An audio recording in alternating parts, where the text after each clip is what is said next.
Meus amados, eu quero saudá-los com a paz do Senhor. Quero agradecer a Deus pelo privilégio, pela oportunidade que Ele está nos concedendo e também agradecer a você que já está conectando para mais ensino da palavra do Senhor. Tribulação.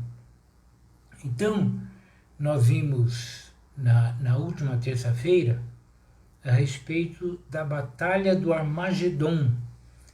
E nós falamos inúmeras coisas e nós ficamos para comentar hoje a respeito do desfecho final entre o anticristo, o falso profeta e o próprio Satanás, né? O dragão,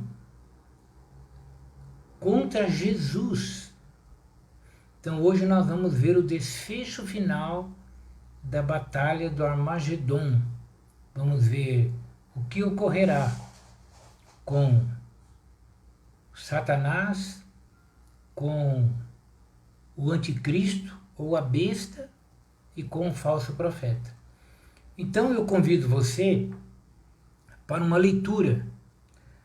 Veja comigo aí no livro do Apocalipse, no capítulo 19 e o verso número 11 e também o versículo 19. Olha o verso 11. E vi o céu aberto, e eis um cavalo branco. O que estava sentado sobre ele chama-se Fiel e Verdadeiro, e luta e peleja com justiça. Agora o versículo 19. E vi a besta e os reis da terra e os seus exércitos reunidos para fazerem guerra àquele que estava sentado sobre o cavalo e ao seu exército. Então, meus amados, aqui está a leitura que nós temos feito e eu quero fazer uma oração também. Vamos agradecer a Deus, né? Maravilhoso Deus, eterno Pai, nós te agradecemos agora por esta oportunidade, pelo privilégio de estarmos na tua presença. Fala conosco nesta noite, dirige-nos em tudo o que nós vamos fazer, é o que eu te peço, em nome de Jesus. Amém. Bem, meus amados, nós sabemos que a batalha do Armagedon são as forças do mal, Satanás, usando o anticristo e o falso profeta, indo contra Israel e contra os fiéis da terra, aqueles que crerão no Evangelho nos dias da grande tribulação. Então, a grande tribulação, ela terá o seu final, né? Inclusive, eu até coloquei como título hoje, o final da grande tribulação. E quando é que a grande tribulação terá o seu final? É justamente na vinda do Senhor Jesus em glória. É importante que você guarde no teu coração e mantenha isto no teu coração. A vinda de Jesus, ela ocorrerá em duas fases. Na primeira fase será o arrebatamento da igreja. Então, na primeira fase, Jesus, ele vem para a igreja. Ele vem visivelmente só para os crentes. Ele não desce na terra. A igreja é que sobe para encontrá-lo nos ares. Então essa primeira fase, à luz das Escrituras, é o arrebatamento da igreja. Nós estamos aguardando o arrebatamento da igreja. O arrebatamento da igreja, vindo, ocorrendo, a igreja vai para as bodas do Cordeiro, vai para a sala do banquete, vai para a presença de Jesus, vai desfrutar de alegria, de paz e de gozo. E na terra começa a grande tribulação, que durará 7 anos. No final dos 7 anos, Jesus, ele vem para dar o término da grande tribulação. Essa vinda de Jesus, no final da grande tribulação, será a vinda dele em glória, ou na sua glória. Então essa vinda, ela será para toda a humanidade. Ela será visível, todo olho o verá. O arrebatamento da igreja é um mistério. O arrebatamento da igreja é só para os crentes. Mas a vinda de Jesus em glória, ela é para toda a humanidade. Todo olho o verá. E justamente nessa vinda de Jesus em glória é que haverá esse confronto inevitável entre Jesus e o anticristo. Jesus e o falso profeta. Jesus e Satanás. Entende? Então, quando Jesus vier em glória, ele vai encontrar o quê? Ele vai encontrar o planeta num verdadeiro caos. Por quê? Porque o anticristo, ele vai se levantar contra o sistema religioso que o apoiou. Ele mesmo vai tratar de destruir a grande Babilônia. Babilônia fala de bruxaria, fala de ocultismo. Babilônia fala de idolatria. Então Babilônia fala de confusão. Então esse sistema religioso, essa mistura, essas crendices, tudo isso aí, o anticristo vai acabar sendo apoiado por esse sistema, mas depois ele vai se levantar contra. E ele vai se levantar contra, e aí a mortandade vai ser muito grande, não é verdade? O juízo de Deus também virá, haverá as taças da ira de Deus, haverá o toque das trombetas, haverá coisas terríveis que nós já comentamos, tá certo? Então, quando Jesus vem próximo do final da grande tribulação, que na realidade é ele que vai terminar com a grande tribulação, ele vai encontrar esse verdadeiro caos. E outra coisa que ele vai encontrar também, ele vai encontrar a nação de Israel sendo atacada pelo anticristo. Ele vai encontrar a nação de Israel quase que sucumbindo diante das forças malignas do anticristo. Então Jesus, ele vem na hora certa, na hora exata, porque Deus sempre faz as coisas na hora exata. Então, quando Jesus vem, ele vai encontrar, todo esse tumulto aí, mas ele vem justamente para acabar com a grande tribulação. Jesus, ele vem para vencer o anticristo, o falso profeta e o dragão, que é Satanás. Bem, então à luz das Escrituras, nós podemos fazer algumas afirmações. Por exemplo, Jesus, quando ele vier, ele descerá sobre o Monte das Oliveiras, não é? E, claro, ele descendo no Monte das Oliveiras, o choque com as forças do anticristo será inevitável. Eu quero convidar a você, vamos dar uma olhadinha rapidinho lá no livro do profeta Zacarias. Zacarias, no capítulo número 14. Zacarias, no capítulo 14, tem ali uma palavra profética que fala desse momento que Jesus vem em glória para dar cabo do anticristo. Então, Zacarias, do capítulo 14, verso 3 ao 5, ouça.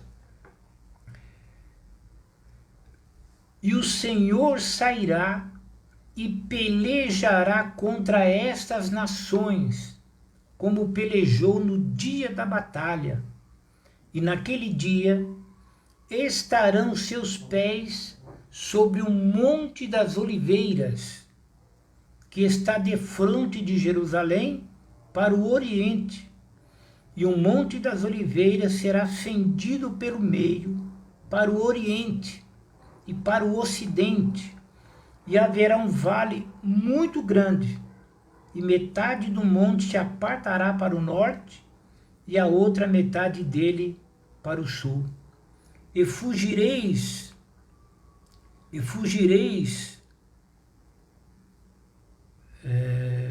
pelo vale dos meus montes, porque o vale dos montes chegará até Azel, e fugireis assim como fugistes do terremoto nos dias de Uzias, rei de Judá. Então virá o Senhor, meu Deus, e todos os santos contigo, ó Senhor. Você viu? Então esse encontro, ele será, claro, ele será majestoso, né? Jesus desce no Monte das Oliveiras. Mas ele não vem sozinho. Jesus, ele vem com a igreja. Ele vem com a igreja. Observe aqui, o verso diz assim, ó. Então virá o Senhor meu Deus e todos os santos contigo, ó Senhor. Esses santos não são anjos. E também não é nenhum santo fabricado pela mão dos homens. É a igreja de Jesus. Santo significa separado. São aqueles que creram em Jesus Cristo e pela fé foram santificados, foram separados para Ele. Então, a vinda de Jesus em glória, Ele não vem buscar a igreja, Ele vem com a igreja em glória. No capítulo 17 do livro do Apocalipse, a luta aí, o combate será inevitável. Veja o verso 13 e 14 do capítulo 17, olha. Estes têm o mesmo intento e entregarão o seu poder e autoridade à besta. Estes combaterão contra o Cordeiro, e o Cordeiro os vencerá, porque é o Rei, porque é o Senhor dos senhores e o Rei dos reis. Vencerão os que estão com ele, chamados eleitos e fiéis. Viram? Então essa luta contra o Cordeiro e os seus fiéis é justamente essa vinda de Jesus em glória, quando ocorrerá esse tremendo terremoto e o Monte das Oliveiras irá se dividir em dois. Jesus vem em glória. No capítulo 19, o verso 11 ao 19, eu vou ler alguns trechozinhos só, mas olha. E vi o céu aberto, e eis um cavalo branco. O que estava sentado sobre ele chama-se Fiel e Verdadeiro, e luta e peleja com justiça. João viu o céu aberto, ele viu Jesus vindo para essa terra em glória. Os seus olhos eram como chama de fogo e sobre a sua cabeça havia muitos diademas. Tinha um nome escrito que ninguém sabia senão ele mesmo. Estava vestido de uma veste salpicada de sangue, e o nome pelo qual se chama é a Palavra de Deus. Aqui fala da grandeza de Jesus, a marca do seu sacrifício na cruz do Calvário, que é essa veste salpicada de sangue. Ele vem para vencer, ele vem como vencedor. Ele é o Rei dos Reis e Senhor dos Senhores. Ele não vem para morrer pelos homens agora. Ele vem para derrotar o anticristo, para derrotar o falso profeta, para derrotar a Satanás. E João viu o quê? E seguiam-no os exércitos que há no céu, em cavalos brancos e vestidos de linho branco e puro. A igreja. Ele vê esse exército numeroso. O linho fino, branco e puro é a justiça de Cristo na vida dos seus seguidores. Você sabia que você não é perfeito, nem eu, mas nós estamos sendo aperfeiçoados, tá? Os nossos pecados no passado, eles foram perdoados. Por quê? Porque Jesus morreu por mim e morreu por você. Eu, que estava nu pelo efeito do pecado, agora fui vestido com a justiça de Cristo. E agora, em Cristo, eu tenho uma nova vida. Não há nova vida sem Cristo. A Bíblia é clara. Se alguém está em Cristo, nova criatura é. As coisas velhas se passaram, eis que tudo se fez novo. O passado é perdoado e em Cristo nós temos um novo e vivo caminho, um caminho que diz a Bíblia de boas obras que Deus preparou para que andássemos nelas. Então o crente, ele pratica boas obras não para ser salvo, porque ele já é salvo. Então a justiça que há na minha vida e na tua vida é a justiça de Cristo. Não é a nossa justiça, porque nós ainda somos falhos, nós ainda erramos, mas a justiça de Cristo está em nós. E por isso que Deus olha para nós e em nós ele vê a justiça do seu Filho amado. Então Jesus vem como a igreja, ele vem para vencer. Da sua boca saiu uma aguda espada para ferir com ela as nações, e ele as regerá com vara de ferro. Claro, a espada é a palavra de Deus, é o poder da sua palavra. Ele vem para julgar, vem para governar.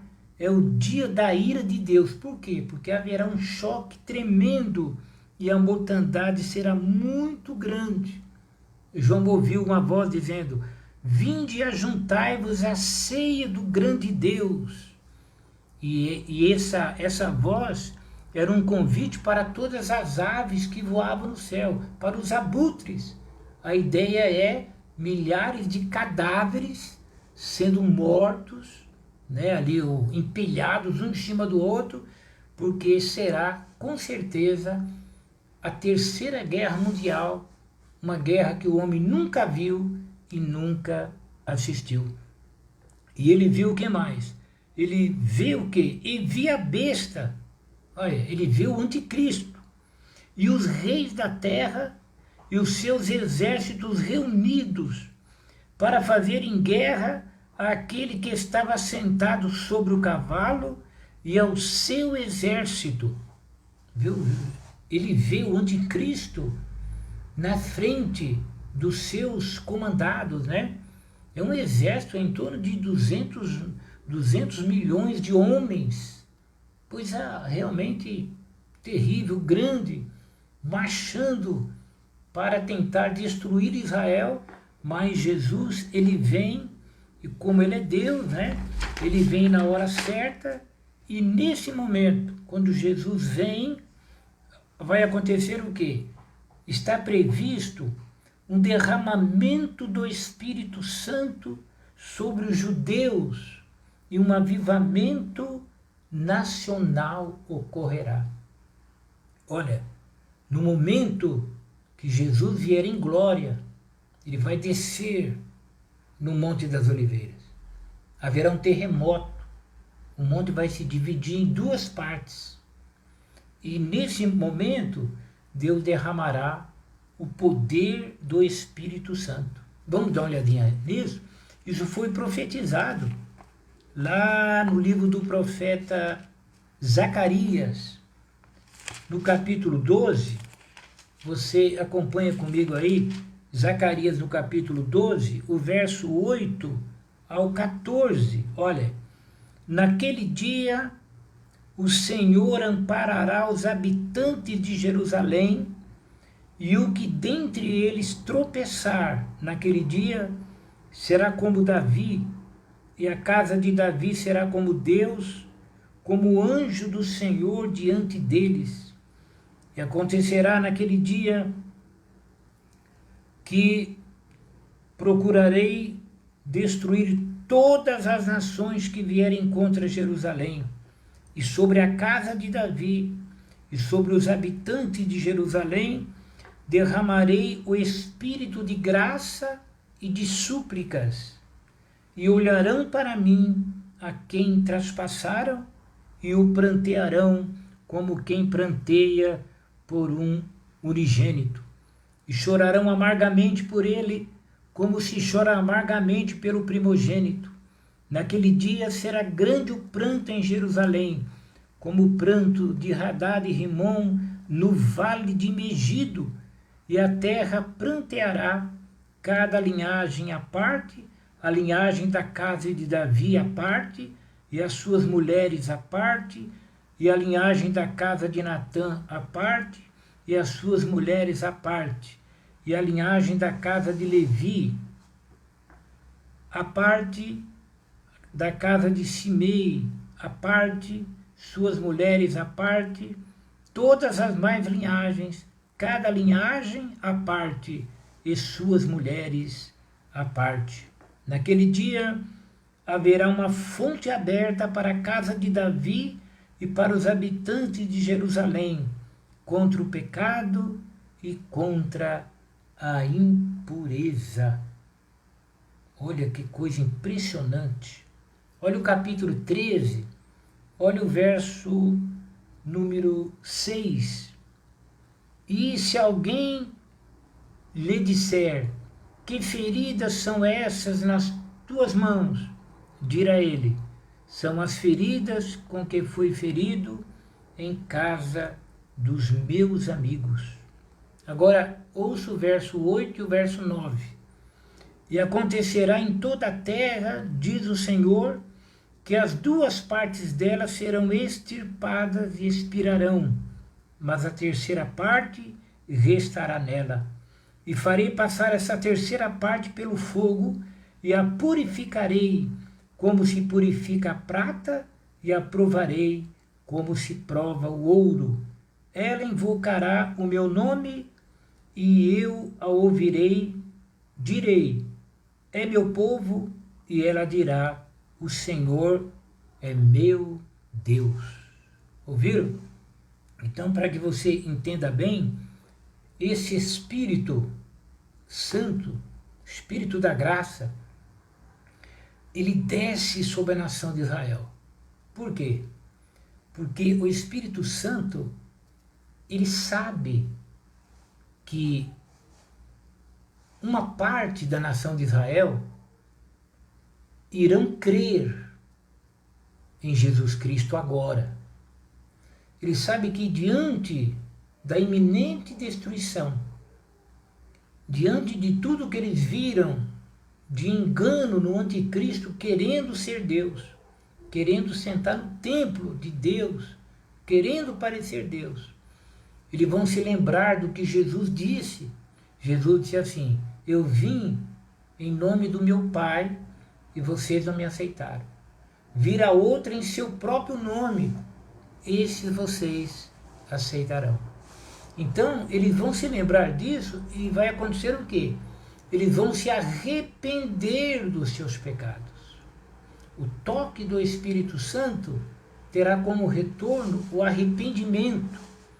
não da nação toda, mas de uma parte. Observe que diz assim, olha, acontecerá em toda a terra, diz o Senhor, que as duas partes dela serão extirpadas e expirarão, mas a terça parte restará nela. Terça parte. E farei passar esta terça parte pelo fogo, e a purificarei como se purifica a prata, e a provarei como se prova o ouro.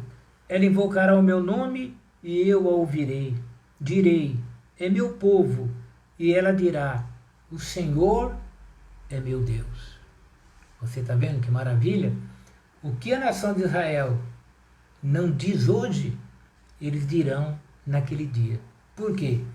Eles vão reconhecer que Jesus Cristo é o Messias prometido. Jesus é aquele que veio e a nação de Israel o rejeitou. Veio para que era seu e os seus não o receberam. O verso diz profeticamente, olha, e olharão para mim a quem traspassaram e o prantearão como quem pranteia por um unigênito. Então Israel vai reconhecer, esse é Jesus, esse é o que foi morto pelos nossos pais, nós o rejeitamos, mas ele é o nosso Messias, ele é o nosso Salvador. E essa terça parte, provada, purificada, ela receberá esse revestimento, esse poder do Espírito Santo. Você pode glorificar o nome do Senhor? Então, a vinda de Jesus em glória, ela será marcante. Acontecerá o avivamento nacional de Israel. É claro, todo judeu que se converter hoje, ele será salvo. Mas a nação de Israel, de uma maneira nacional, ainda não se converteram. Ainda estão esperando o Messias. Ainda tem a lei na mente e tudo mais. Mas nesse dia eles vão reconhecer, Jesus é o Messias. Deus dirá, é o meu povo. E eles dirão, é o meu Deus. O poder de Deus, o poder do Espírito Santo fará isto.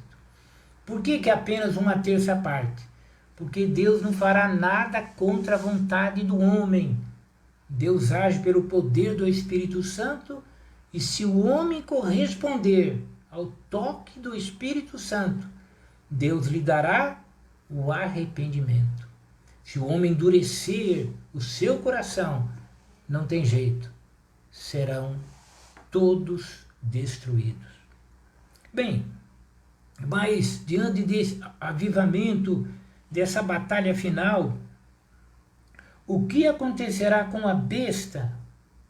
O que acontecerá com o falso profeta? O que acontecerá com o diabo? Bem, a besta e o falso profeta, eles serão presos e lançados no lago de fogo e enxofre. Capítulo 19, olha o verso número 20, olha aí. E a besta foi presa, e com ela o falso profeta, que diante dela fizeram os sinais com que enganou os que receberam o sinal da besta e adoraram a sua imagem. Estes dois foram lançados vivos no ardente lago de fogo e de enxofre. Você está vendo? Esse lago de fogo e enxofre, ele foi criado para o diabo e os seus anjos. Todavia, a rebelião humana fez com que este seja o lugar do tormento eterno para todos os que não receberem a salvação de Deus que está em Cristo Jesus. Então, a besta, ela foi presa, e com ela o falso profeta. Agora, o fato de dizer ela foi presa não significa que houve resistência. Haverá resistência, mas eles serão destruídos porque Jesus, ele é Rei dos Reis, Olha aqui, ó. Estes combaterão contra o Cordeiro, e o Cordeiro os vencerá, porque o Senhor dos senhores e o Rei dos reis vencerão os que estão com ele, chamados eleitos e fiéis. Claro que haverá resistência, mas não adiantará. A besta e o falso profeta serão presos. E diz assim, que diante dela fizeram sinais com que enganou os que receberam o sinal da besta e adoraram a sua imagem. Observe que a besta, usada pelo demônio, claro, ela fará os sinais, né? Maravilhas, curas, justamente para enganar o povo, para que eles creiam no anticristo, creiam na besta. Então o diabo ele não cria nada, ele é repetitivo, é através do engano. O mesmo engano que ele mantém as pessoas presas aos deleites do mundo, sem se preocupar com a vida eterna, esse mesmo engano é o próprio do diabo. Jesus disse, ele é homicida, ele é mentiroso, ele é o pai da mentira. Não é que ele é mentiroso só, a mentira teve origem nele, no coração dele, por isso que ele é pai da mentira. Então, pelo engano, ele enganará as pessoas e elas acreditarão no anticristo. Ora, acreditando no anticristo, aceitarão de boa mente a sua marca, a marca do anticristo.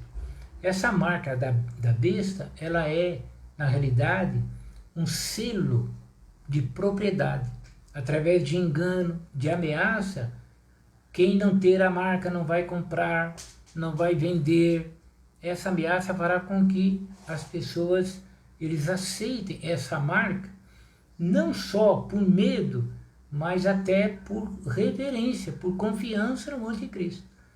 Eles aceitarão esse sistema dele, esse sistema econômico satânico, que se levantará nos dias da grande tribulação, e fazendo isso, eles se colocam como propriedade do diabo. Por isso, eles pagarão caro demais. Então, observe, a besta é presa, o anticristo, o falso profeta é preso. Entenda que a besta e o anticristo são a mesma pessoa, tá? O anticristo e a besta é a mesma pessoa. E o falso profeta. Esses dois serão lançados vivos. Observe, vivos no ardente lago de fogo e de enxofre. Vivo. Jesus falou, lá o fogo nunca se apaga e a alma nunca morre. Para ilustrar o inferno, Jesus usou a figura da Gena, que era uma área que Israel jogava tudo que era lixo. Jogava animais mortos, até pessoas mortas, prisioneiros mortos. Ali era um cheiro horrível e constantemente tinha que queimar. O fogo era alimentado com esses corpos, com toda essa sujeira. Então esse Gena aí, né, é uma figura do lago de fogo e enxofre. Lago de fogo e enxofre, amados, é uma realidade. Foi feito para o diabo e os seus anjos. Agora, se o ser humano ele quer optar, andar no caminho do diabo e seus anjos, qual é o caminho deles? É o caminho do orgulho, da desobediência a Deus. Então eles receberão a mesma recompensa que o diabo recebeu. Por quê? Porque Deus não faz acepção de pessoas. Paulo, ele diz para Timóteo, na separação de pessoas para o ministério, ele disse assim, não pode ser gente inexperiente, para que, ensoberbecendo-se, ou se tornando orgulhoso, ele caia na condenação do diabo, viu? Uma pessoa, ele pode ser tão condenado quanto Satanás, desde que entre pelo mesmo caminho. Mas Deus não quer isso. Deus quer que o homem se arrependa. Por isso, meu amado, o Evangelho é uma chamada do ser humano ao arrependimento. Evangelho não é para chamar ninguém para ter casa própria, não é para chamar ninguém para ser feliz sem problema nenhum nessa terra. Isso é engano do diabo. O diabo quer enganar as pessoas. O diabo sabe o que o espera. Ele sabe que ele já está derrotado, mas as pessoas não. Então ele quer prendê-las nessa vida, trazendo o quê?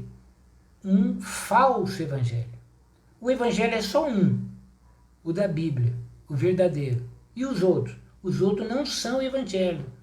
Os outros são mentiras falsificadas. O verdadeiro evangelho, o homem chamado ao arrependimento. Por exemplo, muita gente pensa que Noé chamou a geração dos seus dias para entrar na arca. Não. Ele chamou eles ao arrependimento. Arrependei-vos, ele dizia.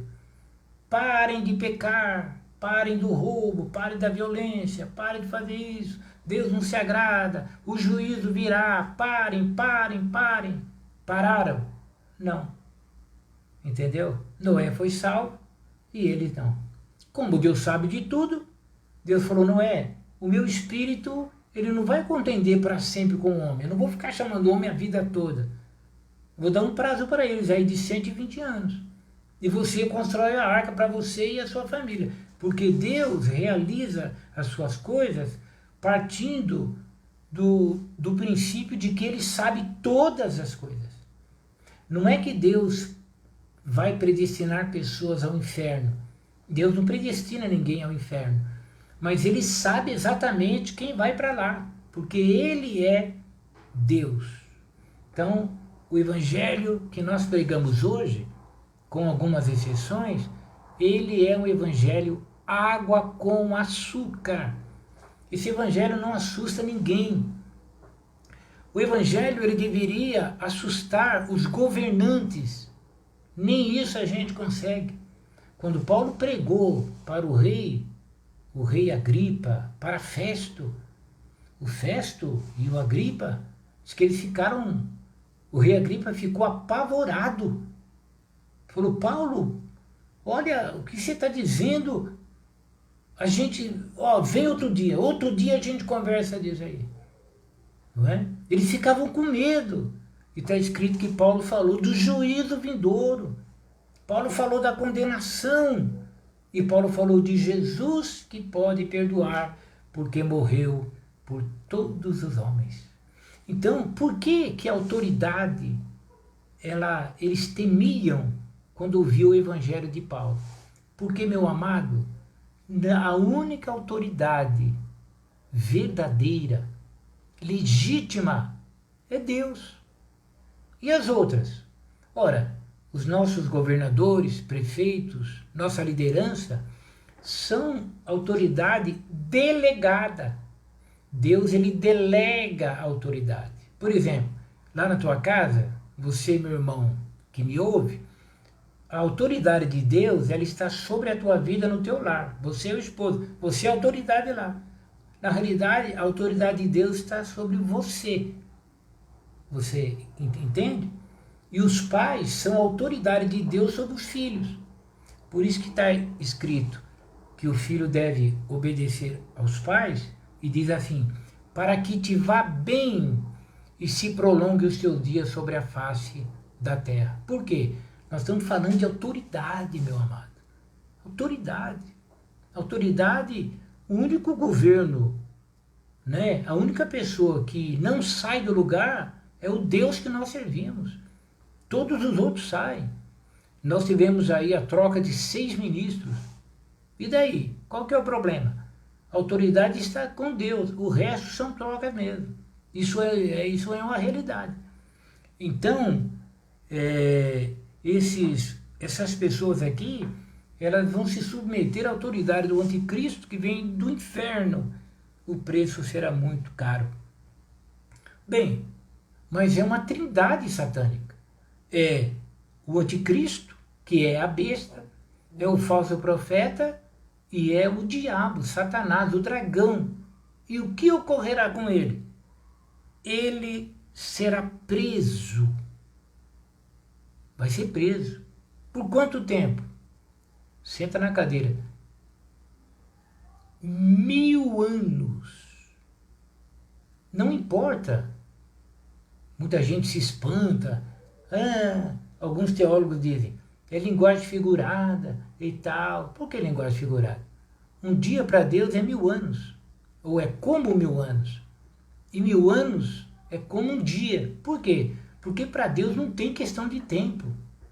Não é, entenda, não é que um dia significa 1000 anos. Não é que 1000 anos significa um dia. É que para Deus, Deus não está limitado a nada. Para Deus, 1000 anos é como um dia.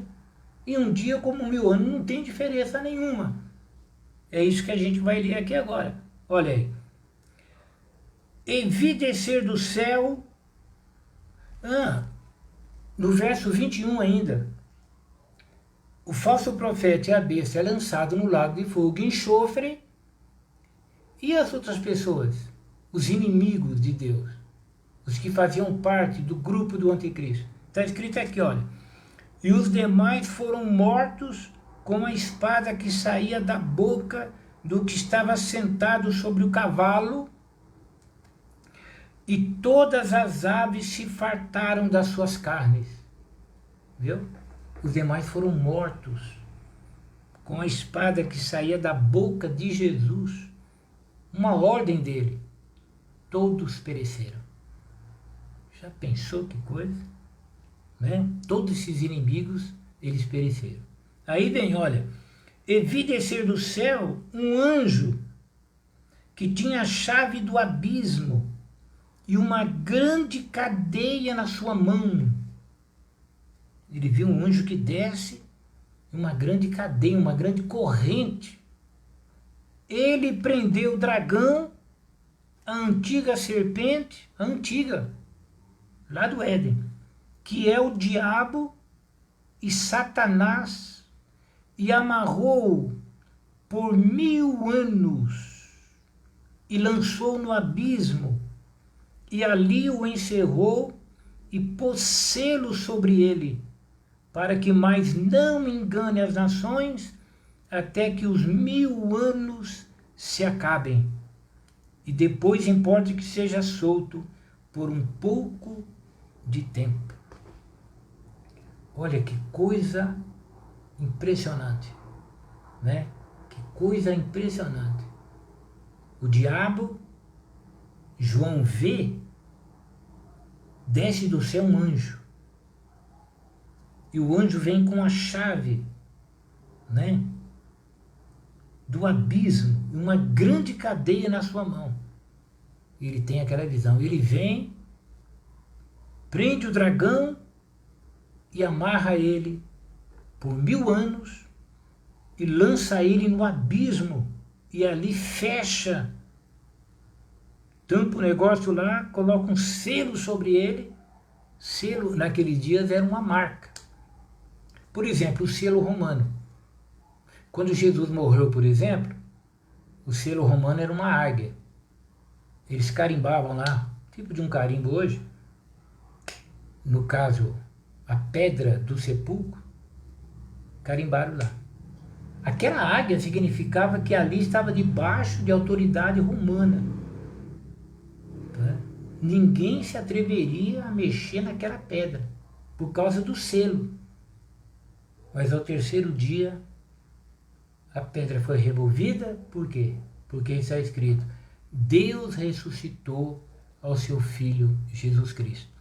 Não é um selo romano que vai impedir que Deus cumpra a sua palavra.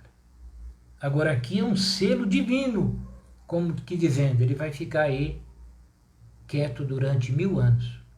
Alguém já disse que a corrente é até uma linguagem figurada. Deus não vai precisar nem de corrente. Ele vai falar, Satanás, fica quieto aí. E ele ficará.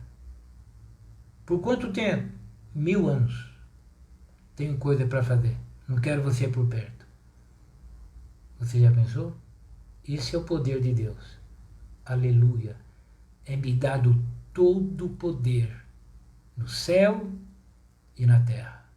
Deus, meus amados, ele tem um domínio imensurável.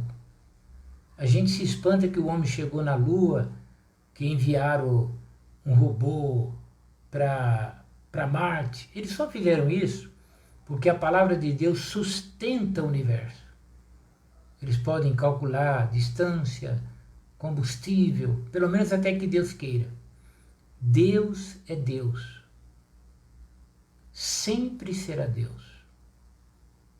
Ele nunca foi Deus, ele é Deus.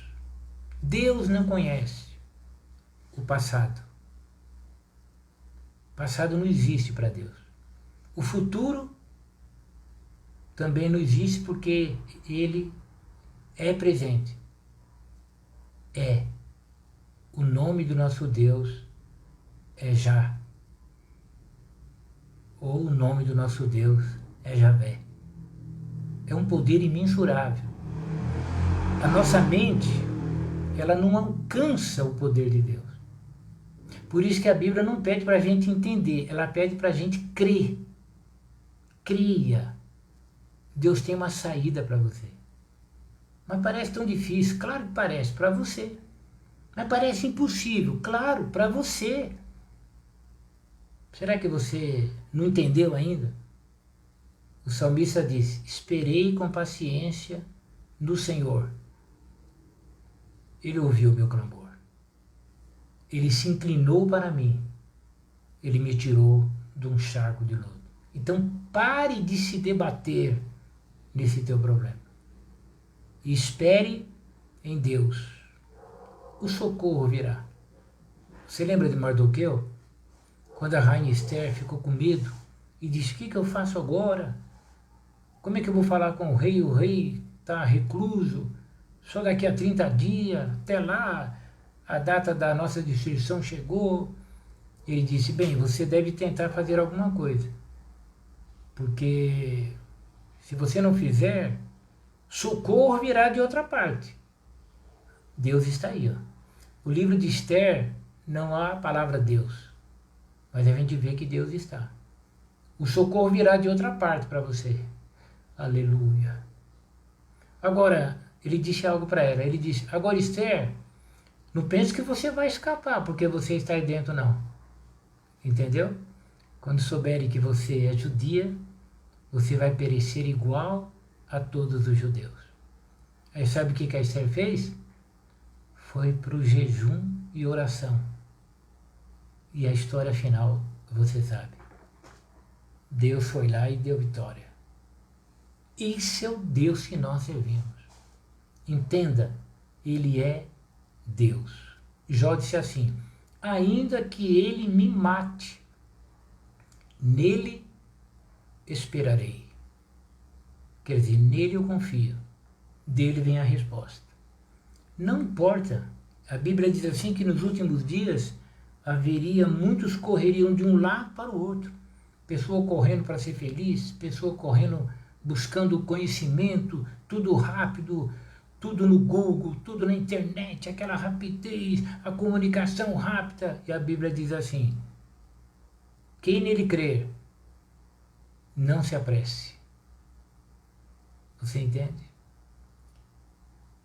Ele diz assim: olha, muitos se comprazem em orar publicamente, mas você, quando orar, entra no teu quarto. Entrou, fecha a tua porta. E o teu pai, que vê o oculto, ele te recompensará. Por quê? Porque ele é Deus. Ele é Deus. Meus amados, a gente vai parar aqui hoje. Por quê? Porque na próxima terça-feira, o diabo preso, o anticristo, que é a besta, e o falso profeta, no lago de fogo e enxofre. Vai acontecer o que agora? vai acontecer o julgamento das nações. Vamos ver aí, não é o juízo final, é o julgamento das nações. Então, próxima terça-feira, o nosso assunto será o julgamento das nações. Quem julgará? Quem será julgado? O que vai acontecer depois? O que vai ocorrer? Terça-feira, o julgamento das nações. Meus amados, eu vou, como quando eu chamo alguém para louvar o nome do Senhor e eu mantendo ele conectado, você me ouve? Então eu vou deixar para orar depois que a nossa irmã Laodiceia cantar. Eu vou chamar a irmã Laodiceia para cantar e quando ela terminar, eu oro por você, eu dou a bênção final, porque eu sei que vai ter o som. Amém? Então, deixa eu fazer uma chamada aqui. Vamos ver se a nossa irmã Laodiceia,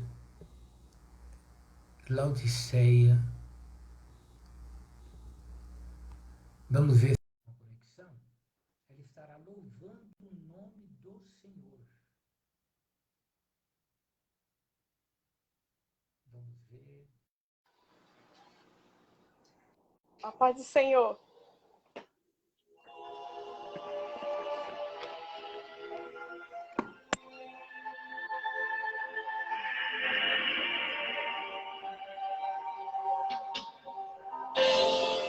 E no céu dos céus, onde o Todo-Poderoso está assentado no seu trono, rodeado de seus anjos que dizem constantemente: Santo, Santo, Santo. Você já pensou no céu de luz, nas coisas que vamos ter,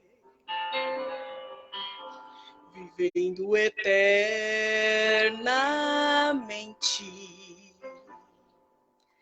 na glória para sempre com o Rei. Sei que não é um sonho, veremos a glória que Ele preparou.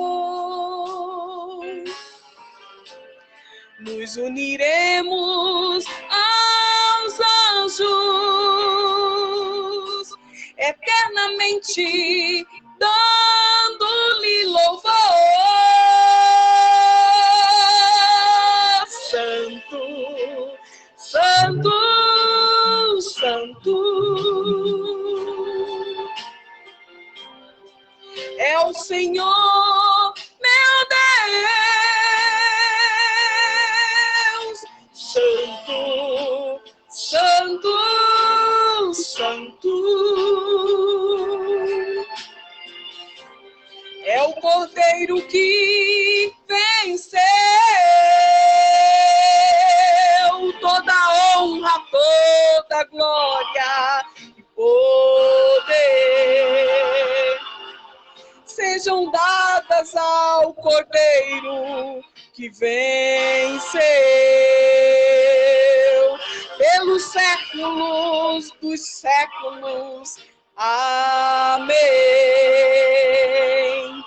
Ele é digno da glória que tem.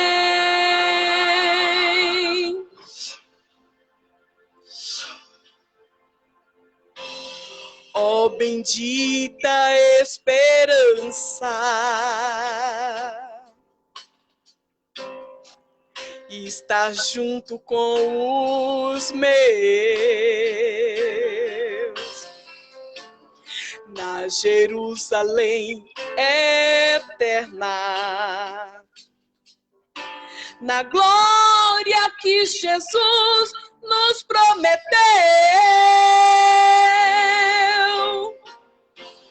Não haverá prazer igual, poder está para sempre com Jesus e nos unir aos anjos, eternamente dando-lhe louvor. Santo, Santo, Santo é o Senhor, meu Deus. Santo, Santo, Santo. Oh, aleluia! É o Cordeiro que venceu. Toda honra, toda glória e poder sejam dadas ao Cordeiro que venceu pelos séculos dos séculos. Amém. Ele é digno da glória que tem. Santo, Santo, Santo é o Senhor, meu Deus.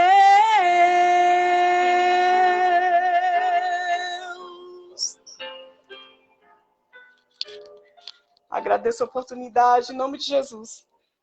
Meus amados, graças a Deus por tudo.